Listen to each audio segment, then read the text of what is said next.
नमस्कार, 20 मिनट 20 खबर में आपका स्वागत है। इस बुलेटिन में हम आपको प्रदेश से लेकर देश के अलग अलग हिस्सों की खबर दिखाएंगे। साथ ही आपको ये भी बताएंगे कि दुनिया भर में क्या कुछ चल रहा है। तो चलिए शुरू करते हैं 20 मिनट में 20 खबरों का सिलसिला। सबसे पहले खबर अपने प्रदेश राजस्थान की। विधायक ओम प्रकाश हुडला अपने कार्यों को लेकर हमेशा चर्चाओं में रहते हैं और इस बार उनकी चर्चा उनकी ओर से कोरोना के दौरान किए गए कार्यों को लेकर हो रही है। दौसा जिले के महुआ विधानसभा सीट से निर्दलीय विधायक ओम प्रकाश हुडला को डॉक्टरेट की मानद उपाधि प्रदान की गई है। डॉक्टरेट की ये मानद उपाधि गोवा के किंगडम ऑफ टोंगा में स्थित कॉमनवेल्थ वोकेशनल यूनिवर्सिटी की ओर से दी गई है। ओम प्रकाश हुडला की लगातार जनसेवा और कोविड-19 के दौरान मानव हित के लिए महुआ विधानसभा क्षेत्र में किए गए कार्यों के लिए मानव सेवा के क्षेत्र में पीएचडी की डिग्री दी गई है।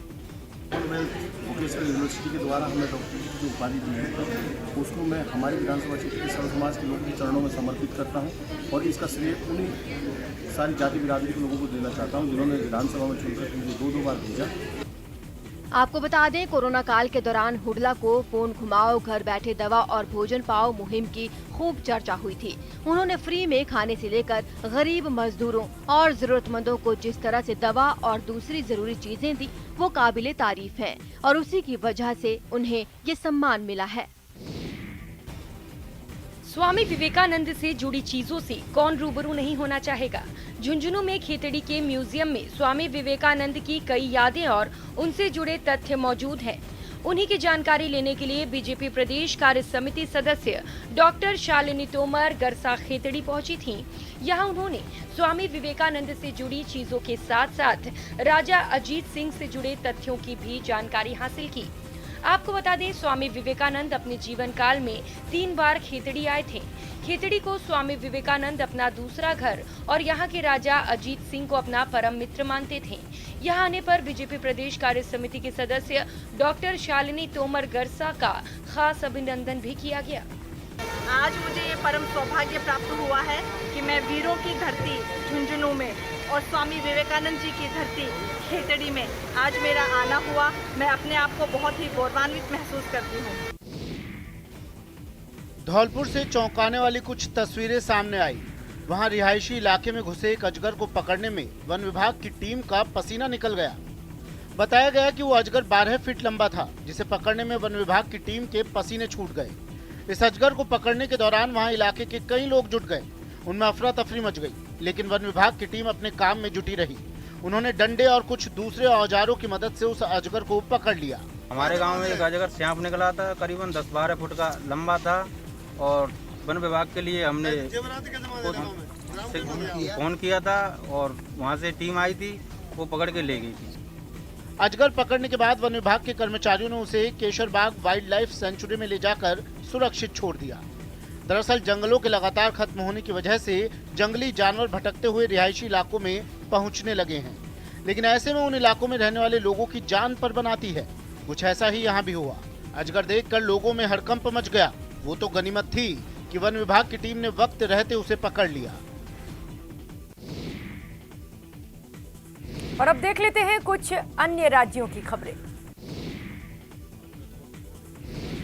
प्रधानमंत्री नरेंद्र मोदी ने मन की बात कार्यक्रम में इस बार वैक्सीनेशन अभियान पर बात की और देशवासियों को इस लक्ष्य को हासिल करने के लिए बधाई दी।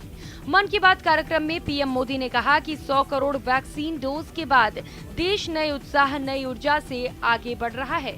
हमारे वैक्सीन कार्यक्रम की सफलता भारत के सामर्थ्य को दिखाती है। मैं अपने देश के लोगों की क्षमताओं से भली भांति परिचित हूँ। मैं जानता हूँ कि हमारे हेल्थ केयर वर्कर्स देशवासियों के टीकाकरण में कोई कोर कसर नहीं छोड़ेंगे। कोटि कोटि नमस्कार। और मैं कोटि कोटि नमस्कार इसलिए भी कह रहा हूँ कि 100 करोड़ वैक्सीन डोज के बाद आज देश नए उत्साह, नई ऊर्जा से आगे बढ़ रहा है। पीएम मोदी ने मन की बात में ये भी कहा कि 31 अक्टूबर को सरदार पटेल जी की जन्म जयंती है। उनकी जयंती पर मन की बात के हर श्रोता की तरफ से और मेरी तरफ से मैं लौह पुरुष को नमन करता हूँ। अगर हम में एकता नहीं हुई तो हम खुद को नई नई विपदाओं में फंसा देंगे। यानी राष्ट्रीय एकता है तो ऊंचाई है, विकास है, हम सरदार पटेल जी के जीवन से, उनके विचारों से बहुत कुछ सीख सकते हैं। मेक्सिको में ड्रग्स माफियाओं के बीच हुई शूटआउट में भारतीय मूल की एक महिला की मौत हो गई। मृतक महिला का नाम अंजलि रयोत है, जो मूल रूप से हिमाचल की रहने वाली हैं। अंजलि कुछ दिन पहले ही अपने पति उत्कर्ष संग मेक्सिको आई थी। वे अपने बर्थडे सेलिब्रेशन के लिए वहां पहुंची थी, लेकिन ड्रग्स तस्करों के बीच हुई फायरिंग में उन्होंने अपनी जान गंवा दी। अंजलि की मौत से हिमाचल के सोलन में उनका परिवार सदमे में है। अंजलि के पिता का कहना है कि पिछले साल वो सोलन आई थी और 4 महीने रहने के बाद वापस कैलिफोर्निया चली गई थी।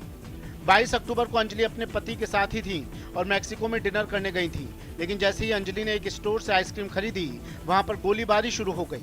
उस गोलीबारी में एक जर्मन महिला के साथ अंजलि की भी मौत हो गई। अंजलि के पति उत्कर्ष ने इस घटना के बारे में अंजलि के भाई को जानकारी दी, जिसने फिर हिमाचल में अपने परिवार को इस घटना की जानकारी दी। अंजलि एक ब्लॉगर होने के साथ साथ लिंक्डइन कंपनी में काम कर रही थी। इससे पहले वो कई सालों तक याहू में काम कर रही थी। छत्तीसगढ़ के कोरबा से हैरान करने वाली तस्वीरें सामने आई हैं। वहां पुलिस के रवैये से नाराज कुछ लोगों ने जमकर हंगामा किया। बताया गया कि इसकी शुरुआत तब हुई जब एक पुलिस वाले ने सब्जी बेचने वालों के साथ गाली गलौज की। पुलिस के इस रवैये से लोगों का गुस्सा भड़क गया और उन्होंने उस पुलिस वाले को चारों तरफ से घेर लिया। आरोप है कि वो अपनी वर्दी का रौब दिखाने की कोशिश करने लगा, जिस पर बात और बिगड़ गई। हालांकि जब उसने लोगों के तेवर देखे तो वो उनसे माफी मांगने में जुट गया। ऐसा कर वो अपनी गाड़ी में बैठने की कोशिश करने लगा ताकि वहां से किसी तरह निकल सके, लेकिन लोगों ने उसे बंधक बना लिया और ले जाकर एक कुर्सी पर बैठा दिया। इस हंगामे की खबर मिलते ही वहां दूसरे पुलिस वाले पहुंच गए। उनके पहुंचते ही बंधक बनाए गए उस पुलिस वाले की जान में जान आई और वो अपनी गाड़ी में बैठकर वहां से निकल गया। हालांकि इस पर भी उन लोगों ने कड़ा एतराज जताया। बाद में वहां मौजूद पुलिस की टीम गुस्साए लोगों को समझाती नजर आई। दरअसल इस हंगामे की शुरुआत सब्जी के महंगे दाम से हुई। आरोप है कि वो पुलिस वाला मंडी में जाकर अपनी वर्दी का रौब दिखाते हुए सब्जी के दाम कम करवाने की कोशिश कर रहा था और इस दौरान कुछ दुकानदारों से उसकी बहस शुरू हो गई, जिसका पता चलते ही मंडी के दूसरे दुकानदार वहां पहुंच गए और उस पुलिस वाले को पकड़ लिया। मध्य प्रदेश के सागर से दिल को सुकून देने वाला एक वीडियो सामने आया है। वहां मजिस्ट्रेट चेकिंग के दौरान राज्य के परिवहन मंत्री गोविंद राजपूत के बेटे आकाश राजपूत की गाड़ी को भी रोका गया। चेकिंग के दौरान उनका जज और बाकी पुलिस वालों के साथ जो व्यवहार रहा वो सोशल मीडिया पर वायरल हो गया। इस वीडियो में साफ दिखा कि सड़क किनारे आकाश राजपूत की गाड़ी के कागजों की जांच की गई। सब कुछ ठीक मिलने पर उन्हें वहां से जाने की मंजूरी भी मिल गई, जिसके बाद जो महिला अफसर अपनी पूरी टीम के साथ चेकिंग कर रही थी, उन्हें हाथ जोड़कर आकाश राजपूत ने धन्यवाद दिया। बहुत बहुत धन्यवाद। इससे पहले वो महिला अफसर गाड़ी के कागज दिखाने में देरी होने पर परिवहन मंत्री के बेटे से गाड़ी की चाबी मांगती दिखी।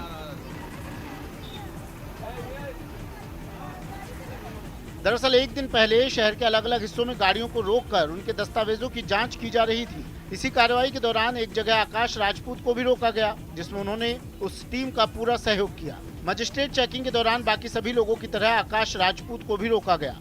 उनकी गाड़ी के दस्तावेजों की जांच की गई, लेकिन जो व्यवहार इस दौरान आकाश राजपूत का रहा, उसकी सोशल मीडिया पर खूब तारीफ हो रही है। ठीक है, बहुत बहुत धन्यवाद। जब उत्सव आजादी के अमृत महोत्सव का हो तो फिर जगह जेल ही क्यों ना हो, माहौल यूं ही खुशनुमा हो जाता है। मध्य प्रदेश में इंदौर के केंद्रीय जेल में भी आजादी के अमृत महोत्सव के दौरान रंगारंग कार्यक्रम का आयोजन किया गया। इस कार्यक्रम में जेल स्टाफ से लेकर कैदियों तक ने अपनी अपनी कला से दिल जीतने की कोशिश की।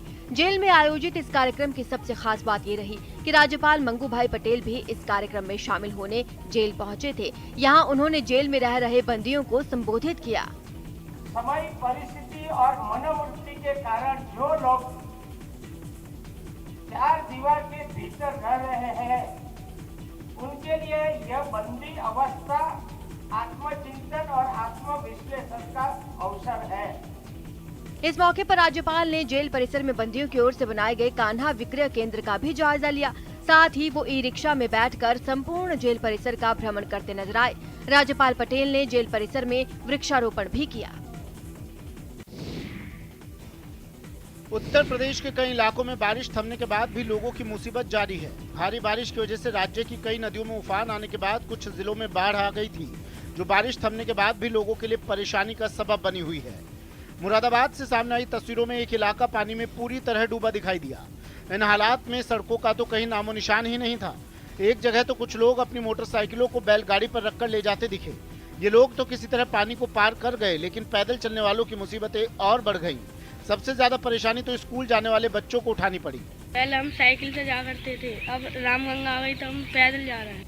वहाँ चारों तरफ पानी ही पानी नजर आया। कुछ ऐसा ही हाल शाहजहांपुर का भी रहा। वहाँ भी भारी बारिश और बांधों से पानी छोड़े जाने की वजह से कई इलाकों में हाहाकार मच गया। बारिश रुकने के बावजूद पानी नहीं घटा, जिससे किसानों की फसल बर्बाद हो गई। कमर तक पानी में उतरकर कुछ किसान अपनी बची फसल को ले जाते दिखाई दिए। पानी बढ़ने से बहुत समस्याएं, बाजरा धान की फसल सब जा रही है। खबर है कि प्रशासन की टीमें वहां अलग अलग जगहों पर जाकर हालात का जायजा ले रही है, ताकि किसानों को हुए नुकसान की भरपाई की जा सके। उत्तर प्रदेश के गोंडा से डरा देने वाली कुछ तस्वीरें सामने आई हैं। वहां गाड़ियों के इंजन की एक दुकान में भीषण आग लगने से हड़कंप मच गया। हालांकि आग कैसे लगी इसका पता नहीं चल पाया है, लेकिन उस दुकान से उठ रही आग की ऊंची ऊंची लपटों को देखकर एक पल के लिए लोग डर गए। सामने आई तस्वीरों में उस दुकान का ऐसा कोई कोना नहीं दिखा जहां से आग ना निकल रही हो, जिसे आग ने अपनी जद में लेने से छोड़ दिया हो। वहां से जो तस्वीरें सामने आई उनमें लपटों के साथ उठ रहा धुआं इलाके में फैलता नजर आया। इस आग को देखकर काफी लोग वहां इकट्ठा हो गए। फायर ब्रिगेड को इसकी जानकारी दी गई, लेकिन आरोप है कि वो वक्त पर नहीं पहुंची, जिसके बाद उस दुकान का मालिक खुद आग बुझाने में जुट गया। कुछ देर की मेहनत के बाद उसने आग को बुझा भी लिया। खास बात यह कि इंजन की इस दुकान में ऐसा काफी सामान था जिससे आग फैलती चली गई। दावा है कि इस घटना में दुकान मालिक का लाखों का नुकसान हुआ, क्योंकि वहां रखा ज्यादातर सामान जलकर राख हो गया। दुकान मालिक की परेशानी तब बढ़ गई जब फायर ब्रिगेड की लेट लतीफी की वजह से उसे खुद ही इस काम में जुटना पड़ा। हरिद्वार की गुरुकुल कांगड़ी यूनिवर्सिटी की ओर से जैविक खाद तैयार करने के लिए एक खास तरह की बायो कंपोस्ट यूनिट तैयार की गई है। इस यूनिट में यूनिवर्सिटी से निकलने वाले कूड़े से जैविक खाद तैयार किया जा रहा है। वर्मी कंपोस्ट तकनीक से तैयार ये जैविक खाद न सिर्फ जमीन की उर्वरा शक्ति बढ़ाती है, बल्कि इससे फसल भी अधिक पौष्टिक होती है। विदेशी प्रजाति के केंचुए और वेस्ट को इकट्ठा करके जैविक खाद तैयार करने का ये मॉडल काफी सराहा जा रहा है। चीज़ है, 100% कारगर है। पहले पुराने जमाने की टेक्नोलॉजी है, बस ये है अवेयरनेस की आवश्यकता है, जागरूकता की आवश्यकता है। लोग कर सकते हैं और इजीली इसको बना सकते हैं, कोई ज़्यादा इसमें रॉकेट साइंस की आवश्यकता नहीं है। केमिकल से बने फर्टिलाइजर के नुकसान के चलते लोग जैविक कृषि के प्रति जागरूक हो रहे हैं। इसीलिए अब कई युवा भी इस तकनीक के सहारे व्यवसाय करना चाहते हैं। इसीलिए कई स्टूडेंट भी वर्मी कंपोस्ट विषय पर यूनिवर्सिटी में शोध कर रहे हैं। उनका मानना है कि भविष्य में ये स्वरोजगार का एक अच्छा साधन बनेगा। 2013 की आपदा ने केदारनाथ में भारी तबाही मचाई थी और उस दौरान आदि गुरु शंकराचार्य की प्राचीन समाधि भी पूरी तरह बह गई थी, जिसके बाद आदि गुरु शंकराचार्य की भव्य समाधि का पुनर्निर्माण कार्य चल रहा है, जिसके इस महीने के अंत तक पूरा हो जाने की भी उम्मीद जताई जा रही है। 8वीं शताब्दी में हिंदू धर्म पुनर्स्थापित करने वाले भारत के महान दार्शनिक और धर्म प्रवर्तक आदि गुरु शंकराचार्य ने पूरे भारत को एक सूत्र में पिरोकर 4 धाम यात्रा की शुरुआत की थी। शंकराचार्य ने विशेष दुनिया को हिंदू धर्म के 4 धामों और केदारनाथ से रूबरू करवाया। केदारनाथ से आदि गुरु शंकराचार्य का गहरा रिश्ता रहा है। उन्होंने जहां प्राचीन केदारनाथ मंदिर का पुनर्निर्माण करवाया और दुनिया भर में हिंदू धर्म का पताका फहराया। के उत्पत्ति काल के प्रारंभ से ही विश्व का प्रथम आध्यात्मिक केंद्र रहा है, तो इतना प्राचीन होने के कारण शिव ने इसी धाम को अपने अवतरण के लिए चुना। पीएम मोदी ने शंकराचार्य समाधि स्थल को अपने ड्रीम प्रोजेक्ट में शामिल किया, जिसके बाद यहाँ काम तेजी से हो रहा है। कश्मीर घाटी और लद्दाख में सीजन की पहली जोरदार बर्फबारी हुई। इस बर्फबारी से सेब की फसल को काफी नुकसान पहुंचा, जबकि तापमान में अच्छी खासी गिरावट दर्ज की गई। इस बार अक्टूबर में ही कश्मीर के कई जिलों में जमकर बर्फबारी देखने को मिली है। इस बर्फबारी की मार से सड़कें, पेड़, दुकान और गाड़ियां कुछ भी नहीं बच पाई। हर ओर सिर्फ बर्फ ही बर्फ नजर आई। इस बर्फबारी ने लोगों को घरों में कैद रहने के लिए मजबूर कर दिया। हालांकि जो लोग रोजमर्रा के कामकाज के लिए घरों से बाहर निकले, उन्हें आसमान से बरस रही बर्फ और सड़कों पर जमी बर्फ का सामना करना पड़ा। जब सड़कें बर्फ से पट गई तो गाड़ियों की रफ्तार भी कम हो गई। हालात बेहतर करने के लिए फौरन प्रशासन की टीमों को सड़कों से फौरन बर्फ हटाने के काम में लगा दिया गया। चाहे शोपियां हो या फिर पहलगाम, हर जगह के हालात एक जैसे ही नजर आए। इस बर्फबारी की सबसे ज्यादा मार सेब उगाने वाले किसानों पर पड़ी। कमोबेश कुछ ऐसी तस्वीर लद्दाख से भी सामने आई। वहां भी जमकर बर्फबारी हुई, जिसकी वजह से कई इलाकों में तो सड़कें तक दिखना बंद हो गई, जबकि गाड़ियों और मकानों की छतों पर 2-3 फीट तक बर्फ की परत जमी नजर आई। पेड़ और पहाड़ भी इस बर्फबारी से ढक गए। कश्मीर और लद्दाख में कुछ इलाकों में अगले कुछ दिन तक इसी तरह बर्फबारी का दौर जारी रह सकता है। ओलंपियन नीरज चोपड़ा से लेकर रुपहले पर्दे के कटप्पा तक, सूर्यवंशम के अमिताभ बच्चन से लेकर अजय देवगन के फौजी अवतार तक, शिवाजी से लेकर कोरोना वॉरियर तक, जो भी देखेंगे आप देखते रह जाएंगे। यकीन करना मुश्किल हो जाएगा कि ये 3D पेंटिंग और पोस्टर नहीं बल्कि सूखे रंगों से बनी रंगोली है। जी हाँ, रंगोली। 1-2 नहीं, पूरे 125 रंगोली से सजी ये तस्वीरें गुजरात में राजकोट के अजंता आर्ट गैलरी से आई हैं। बताया जा रहा है दिवाली के मौके पर यहाँ रंगोली प्रतियोगिता का आयोजन किया गया, जिसमें 77 कलाकारों ने 125 रंगोलियां बनाकर अपने हुनर का प्रदर्शन किया। खास बात ये रही कि सभी 125 रंगोली अलग अलग साइज और अलग अलग पैटर्न पर बने थे। बिगिनर्स है जिन्होंने शायद रंगोली के कलर पहली बार टच किए, उन लोगों ने भी काफ़ी अच्छा प्रयास किया है। नेचुरल सीन्स बनाए हैं और कई सारे पोर्ट्रेट्स और ऐसा सब बनाया है, तो हमें ये आशा है कि राजकोट की जनता को ये हमारा प्रयास अच्छा लगेगा। इसमें 77 लोगों ने पार्टिसिपेट किया है, छात्रों ने, और 125 रंगोली इसमें बनाई है। अलग अलग थीम पे काम कर रहे हैं।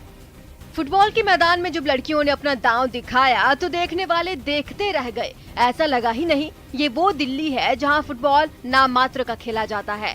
दरअसल महान फुटबॉलर पेले की जयंती पर दिल्ली के डॉक्टर अंबेडकर स्टेडियम में फुटबॉल दिल्ली ग्रासरूट डे का आयोजन किया गया। इस आयोजन का मकसद महिला फुटबॉल को प्रोत्साहित करने के साथ साथ लड़कियों को सशक्त बनाना भी है। फुटबॉल दिल्ली ग्रासरूट डे के आयोजन के मौके पर अलग अलग उम्र की लड़कियों ने फुटबॉल के मैदान पर अपना जलवा दिखाया। इस दौरान इन लड़कियों ने अपनी व्यक्तिगत कौशल और प्रतिभा का भी प्रदर्शन किया। देखो, इसका मेन मकसद यह है कि हम फुटबॉल को कैसे बढ़ावा दें और ज़्यादा से ज़्यादा बच्चियां इसमें खेलें। और क्योंकि फुटबॉल जो है हम ऐसे एसोसिएशन हम ये चाहते हैं कि खाली लड़के ना खेलें। Especially after Corona, it's very exciting to see all the children out. This is the way it should be, and I'm really happy to see that things are coming back to normal. 20 minute 20 खबर में अब बात कर लेते हैं international खबरों की। दुनिया की सबसे ऊंची इमारत बुर्ज खलीफा पर जो रंग चढ़ा है वो रंग है भारत के तेलंगाना के परंपरागत त्योहार बाथुकम्मा का। दुबई में दुनिया की सबसे ऊंची बिल्डिंग बुर्ज खलीफा पर जब बाथुकम्मा से जुड़े स्लोगन और जय हिंद की लाइनें नजर आई तो तेलंगाना का त्योहार ग्लोबल हो उठा। बुर्ज खलीफा पर बाथुकम्मा का ये रंग निजामाबाद के MLC कलवा कुंतला कविता की वजह से हुआ। आपको बता दें, कलवा कुंतला किता तेलंगाना के मुख्यमंत्री के चंद्रशेखर राव की बेटी हैं और वो जागृति नामक संगठन का नेतृत्व करती हैं। कविता ने ही राज्य की संस्कृति को वैश्विक स्तर पर लाने के लिए ये कदम उठाया है। कविता का संगठन जागृति तेलंगाना में सांस्कृतिक जागरूकता फैलाने के लिए काम करता है। आपको बता दें, नवरात्रों के दौरान तेलंगाना में बाथुकम्मा त्योहार मनाया जाता है। इस त्योहार में तरह तरह फूलों को मंदिरों के गोपुरम के आकार में सजाया जाता है। बाथुकम्मा त्योहार महाल्या से शुरू होकर अष्टमी तक मनाया जाता है। पाकिस्तान के लाहौर में एक रैली के दौरान भड़की हिंसा में 2 पुलिस वालों की मौत हो गई, जबकि कई लोग घायल हो गए। ये रैली इस्लामिक संगठन तहरीक लब्बैक ने निकाली, जो राजधानी इस्लामाबाद जाने के लिए अड़ी थी, लेकिन पुलिस ने उनके रास्ते में बड़े बड़े कंटेनरों की दीवार खड़ी कर दी, जिस पर रैली में शामिल लोग भड़क गए और उन्हें हटाने के लिए अपनी पूरी ताकत झोंकने लगे। हजारों की तादाद में तहरीक लब्बैक के समर्थक इस्लामाबाद जाने की जिद करते दिखाई दिए। सैकड़ों लोग पैदल तो कई बसों से जाने की तैयारी में थे। हालांकि वहां मौजूद पुलिस उन्हें रोकने में जुटी रही, लेकिन जब हालात ज्यादा बिगड़ने लगे तो भीड़ पर आंसू गैस के सैकड़ों गोले दागने पड़े। पुलिस की इस कार्रवाई से वहां भगदड़ मच गई, लोग इधर उधर भागते नजर आए। खबर है कि इस दौरान वहां हिंसा भड़क गई, जिसमें 2 पुलिस वाले मारे गए। हालांकि इससे पहले हजारों की संख्या में लाहौर की सड़कों पर जुटे प्रदर्शनकारी नारे लगाते दिखाई दिए। इस रैली की वजह से पूरा लाहौर शहर ठप सा पड़ गया। सड़कों पर प्रदर्शनकारियों के कब्जे की वजह से लोग अपने घरों से बाहर ही नहीं निकल सके। रूस और तजाकिस्तान की सेनाओं ने एक साथ अभ्यास किया। यह अभ्यास तजाकिस्तान के मोमीराक फायरिंग रेंज में किया गया, जो अफगानिस्तान की सीमा से करीब 20 किलोमीटर दूर मौजूद है। भविष्य में होने वाले खतरों से निपटने के मकसद से अभ्यास किया गया है, जिसमें रूस और तजाकिस्तान की सेनाओं ने अपना दमखम दिखाया। इस अभ्यास में मल्टी बैरल रॉकेट लॉन्चर और तोपों को शामिल किया गया, जिनसे टारगेट पर इतना गोला बारूद बरसाया गया कि मोमीराक फायरिंग रेंज थर्रा उठा। साथ ही अभ्यास के दौरान आधुनिक टैंक भी उबड़ खाबड़ और पथरीले रास्तों पर फुर्ती से आगे बढ़े और टारगेट पर सटीक निशाना लगाकर अपनी ताकत का प्रदर्शन किया। इसके अलावा इस अभ्यास में लड़ाकू हेलीकॉप्टरों को भी शामिल किया गया, जो जमीन पर मौजूद टारगेट को ध्वस्त करते दिखाई दिए, जबकि जमीन पर मौजूद दोनों सेनाओं के जवान फायरिंग रेंज में मौजूद टारगेट पर मोर्टार दागकर अपनी तैयारियों को परखते नजर आए। एक सप्ताह तक चलने वाले इस अभ्यास के पहले चरण में 700 से ज्यादा तोप, टैंक, रॉकेट लॉन्चर और लड़ाकू हेलीकॉप्टर को शामिल किया गया। इस पूरे अभ्यास की दोनों ही सेनाओं के बड़े अधिकारियों ने निगरानी की और अभ्यास खत्म होने के बाद दोनों सेनाओं के जवानों ने तालियां बजाकर एक दूसरे का हौसला बढ़ाया। स्पेन के ला पाल्मा द्वीप पर फटे ज्वालामुखी के आग उगलने का सिलसिला अब भी जारी है। इस ज्वालामुखी को फटे 1 महीने से ज्यादा का वक्त बीत चुका है, लेकिन वो अब तक शांत नहीं हुआ है। ऐसे में लगभग 7,500 लोग उसकी चपेट में आने के डर से अपना घर छोड़कर वहां से भाग चुके हैं। लेकिन ये ज्वालामुखी है कि शांत होने का नाम ही नहीं ले रहा है, बल्कि एक दिन पहले उसके आग उगलते 2 मुहाने आपस में मिलकर एक हो गए, जिसके बाद उस ज्वालामुखी से पूरी ताकत से लावा फूटने लगा। वहां से जो तस्वीरें सामने आई उनमें किसी फव्वारे की तरह ज्वालामुखी से लावा निकलता नजर आया। इस ज्वालामुखी के लगातार आग उगलने की वजह से जमीन पर लावा की नदी बहती दिखाई दी। नदी भी कोई छोटी मोटी नहीं, बेहद लंबी, जिसमें प्यास बुझाने वाला पानी नहीं बल्कि उसके रास्ते में आने वाली हर चीज को राख करने वाला लावा दिखा। ज्वालामुखी के शांत नहीं होने से लावा की ये नदी लगातार बढ़ती जा रही है। वहां से सामने आई कुछ दूसरी तस्वीरों में ज्वालामुखी से बड़ी मात्रा में धुआं निकलता नजर आया। यही वजह रही कि 2 दिन पहले भी सैकड़ों लोग वहां से सुरक्षित जगहों पर पहुंचाए गए। स्पेन का ला पाल्मा ज्वालामुखी कब शांत होगा, यह भूगर्भ वैज्ञानिक भी नहीं समझ पा रहे हैं, जबकि वहां ज्वालामुखी का लावा अब तक 2000 से ज्यादा एकड़ के इलाके में फैल चुका है। स्पेन के कुछ इलाकों में हुई भारी बारिश ने लोगों की मुश्किलें बढ़ा दी, जिसकी कुछ तस्वीरें एलिकांते से भी सामने आई हैं। वहां इतना पानी बरसा कि शहर के कई इलाके पानी में डूबे नजर आए। वहां से जो तस्वीरें सामने आई उनमें सड़कें तो सड़कें, इमारतों के अंदर भी पानी घुसा दिखा। एक तस्वीर में तो इमारत में मौजूद चीजें पानी के साथ बहती नजर आई। कुर्सियां और मेजों को पानी अपने साथ यूं बहा ले गया जैसे हल्के फुल्के फूल हों। ये मंजर देखकर वहां मौजूद लोग घबरा गए। बाढ़ की वजह से वहां की सड़कों ने नदी की शक्ल ले ली। उन्हें देखकर यह पता लगाना मुश्किल दिखा कि पानी के कुछ फीट नीचे कंक्रीट की सड़कें होंगी। ऐसे में लोगों का अपने घरों से निकलना नामुमकिन सा हो गया। वहां से सामने आई कुछ दूसरी तस्वीरों में गाड़ियां पानी में डूबी दिखी। स्पेन के कुछ इलाकों में 2 दिन पहले हुई तेज बारिश ने वहां बाढ़ के हालात बना दिए, जिनमें लोगों की परेशानी बढ़ गई। बाहर तो बाहर पानी ने लोगों के घरों में घुसकर उनकी रातों की नींद उड़ाकर रख दी है।